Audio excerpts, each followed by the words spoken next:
Hello friends, अगर आपका pan card खो गया है, चोरी हो गया है या फिर उसकी प्रिंट खराब हो गई है या फिर वो टूट गया है और आप एक नया पैन कार्ड ऑर्डर करना चाहते हो तो आज की इस वीडियो में आपको लाइव प्रूफ बताने वाला हूं कि आप अपने घर बैठे मोबाइल या कंप्यूटर से ओरिजिनल पैन कार्ड को ऑनलाइन करके सिर्फ 7 दिन के अंदर अपने घर पर कैसे मंगा सकते हैं। तो वीडियो को लास्ट तक जरूर देखें, बिल्कुल भी स्किप ना करें।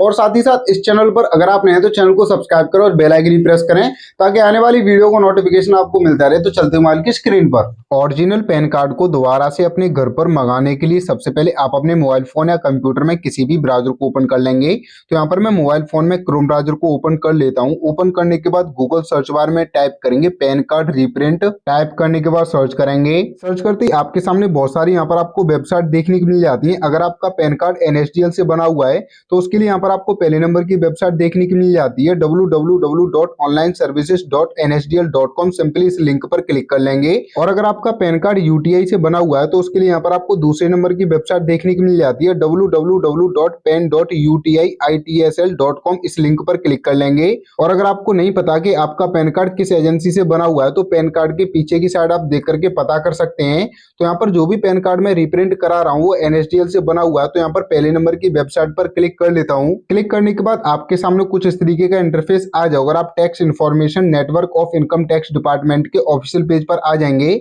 और इस पेज का लिंक आपको वीडियो के डिस्क्रिप्शन में मिल जाएगा। उस लिंक पर क्लिक करके आप डायरेक्टली इस पेज पर आ सकते हैं। अब यहाँ पर नया पैन कार्ड रिप्रिंट कराने के लिए नीचे स्क्रॉल डाउन करेंगे। स्क्रॉल डाउन करने के बाद यहाँ पर आप देख सकते हैं पैन, आप जिस भी पैन कार्ड को रिप्रिंट करा रहे हैं उसका जो भी पैन नंबर है उसको यहाँ पर इसी तरीके से टाइप कर लेंगे। पैन कार्ड नंबर को टाइप करने के बाद नीचे आप देख सकते हैं आधार कोष्टक में आप देख सकते हैं ओनली फॉर इंडिविजुअल, यानी कि आप जिसका भी पैन कार्ड रिप्रिंट करा रहे हैं उसका जो भी आधार नंबर है उसको यहाँ पर सही तरीके से टाइप कर लेंगे। आधार नंबर को टाइप करने के बाद नीचे आप देख सकते हैं डेट ऑफ बर्थ। इसके नीचे आपको दो ऑप्शन देखने को मिल जाते हैं। पहला ऑप्शन मिल जाता है मंथ ऑफ बर्थ, इस पर क्लिक करेंगे। क्लिक करने के बाद जो भी आपकी डेट ऑफ बर्थ मंथ है उसको यहाँ से सिलेक्ट कर लेंगे। मंथ ऑफ बर्थ को सिलेक्ट करने के बाद साइड में आप देख सकते हैं ईयर ऑफ बर्थ, जो भी आपकी जन्म की ईयर है उसको यहाँ पे टाइप कर लेंगे। ईयर ऑफ बर्थ को टाइप करने के बाद नीचे आपको ऑप्शन देखने को मिल जाता है GSTN और कोष्टक में आप देख सकते हैं ऑप्शनल।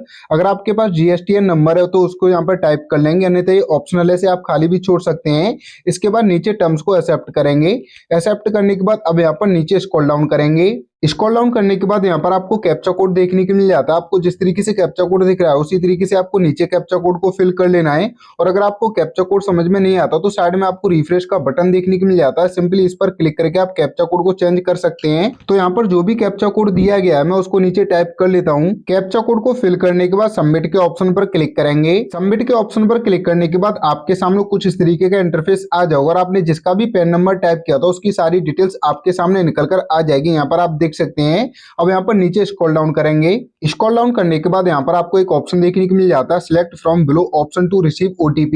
यहाँ पर OTP को रिसीव करने के लिए यहाँ पर आपको दो ऑप्शन देखने के लिए मिल जाते हैं। अगर आप ईमेल आईडी पे OTP लेना चाहते हो तो यहाँ पर ईमेल आईडी को सिलेक्ट कर लेंगे। और अगर आप पैन कार्ड से रजिस्टर्ड मोबाइल नंबर पर OTP लेना चाहते हो तो यहाँ पर मोबाइल नंबर को सिलेक्ट कर लेंगे। और अगर आप ईमेल आईडी और मोबाइल नंबर पर दोनों पर OTP लेना चाहते हो तो यहाँ पर नीचे बोथ के ऑप्शन पर क्लिक कर लेंगे। तो यहाँ पर मैं मोबाइल नंबर पर OTP लेना चाहता हूँ तो यहाँ पर मोबाइल नंबर को सिलेक्ट कर लेता हूँ। सिलेक्ट करने के बाद अब यहाँ पर आई एग्री के बटन पर क्लिक करेंगे।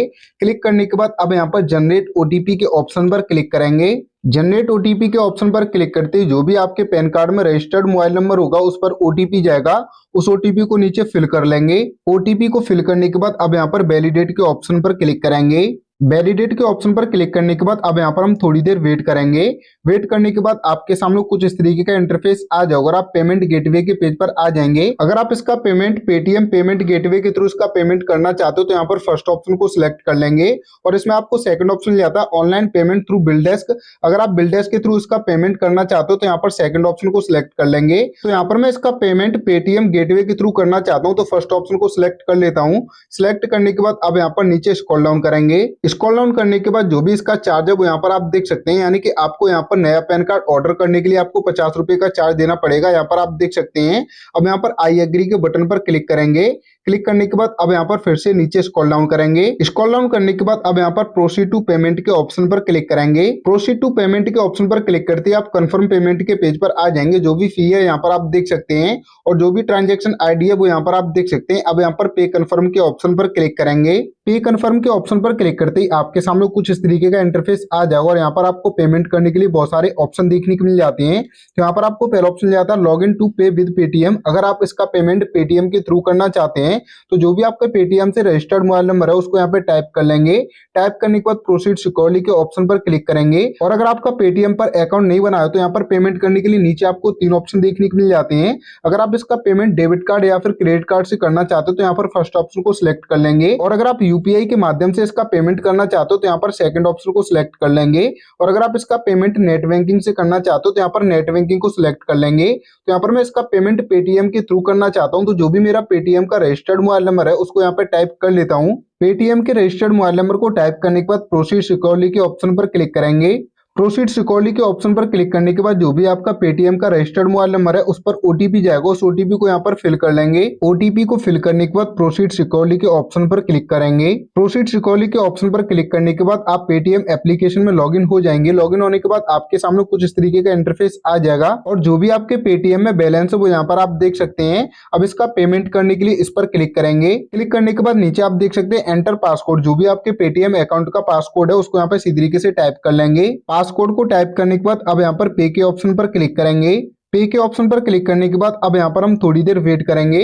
वेट करने के बाद आपके सामने कुछ इस तरीके का इंटरफेस आ जाएगा। अब यहाँ पर आपको पेज को रिफ्रेश नहीं करना है, अब यहाँ पर आपको थोड़ी देर वेट करना है। वेट करने के बाद आपके सामने कुछ इस तरीके का इंटरफेस आ जाएगा और जो भी आपका पेमेंट है वो सक्सेसफुली पेमेंट हो जाएगा। पेमेंट होने के बाद जो भी आपकी ट्रांजेक्शन की हिस्ट्री है वो यहाँ पर आप देख सकते हैं। ट्रांजेक्शन स्टेटस देख सकते हैं यानी कि सक्सेस, यानी कि जो भी आपका पेमेंट है यहाँ पर सक्सेसफुली हो चुका है। नीचे आप ट्रांजेक्शन रेफरेंस नंबर देख सकते हैं, जो भी आज की डेट है वो यहाँ पर आप देख सकते हैं। और जो भी चार्ज कटा हुआ वो यहाँ पर आप देख सकते हैं। बैंक रेफरेंस नंबर देख सकते हैं। अब यहाँ पर नीचे स्क्रॉल डाउन करेंगे। स्क्रॉल डाउन करने के बाद अब यहाँ पर कंटिन्यू के ऑप्शन पर क्लिक करेंगे। कंटिन्यू के ऑप्शन पर क्लिक करने के बाद आपके सामने नेक्स्ट पे ओपन होकर आ जाएगा। अब यहाँ पर पेमेंट स्लिप को डाउनलोड करने के लिए यहाँ पर आपको ऑप्शन जाता है generate and print payment receipt, इस पर क्लिक करेंगे। क्लिक करने के बाद यहाँ पर हम थोड़ी देर वेट करेंगे। वेट करने के बाद आपके सामने कुछ इस तरीके का इंटरफेस आ जाएगा और जो भी आपकी पेमेंट की स्लिप है वो आपके सामने निकल कर आ जाएगी। यहाँ पर आप देख सकते हैं। अब यहाँ पर इस पेमेंट स्लिप को डाउनलोड करने के लिए यहाँ पर आपको ऑप्शन जाता है डाउनलोड पीडीएफ, इस पर क्लिक करेंगे। डाउनलोड पीडीएफ के ऑप्शन पर क्लिक करने के बाद जो भी आपकी पेमेंट की रिसिप्ट है वो आपके सामने निकल कर आ जाएगी और ये रिसिप्ट आपके मोबाइल फोन में डाउनलोड हो जाएगी और आपका जो भी ओरिजिनल पैन कार्ड है वो बाई पोस्ट आपके घर पर 8 से 10 दिन के अंदर आ जाएगा। तो इस तरीके से आप अपने घर बैठे ओरिजिनल पैन कार्ड को आप अपने घर पर दोबारा से मंगा सकते हैं। तो अगर आपको वीडियो अच्छी लगी तो वीडियो को लाइक करें, शेयर करें और ऐसी टेक्निकल वीडियो देखने के लिए हमारे चैनल को सब्सक्राइब जरूर करें। मिलते हैं ऐसी नेक्स्ट वीडियो में, तब तक के लिए बाय बाय।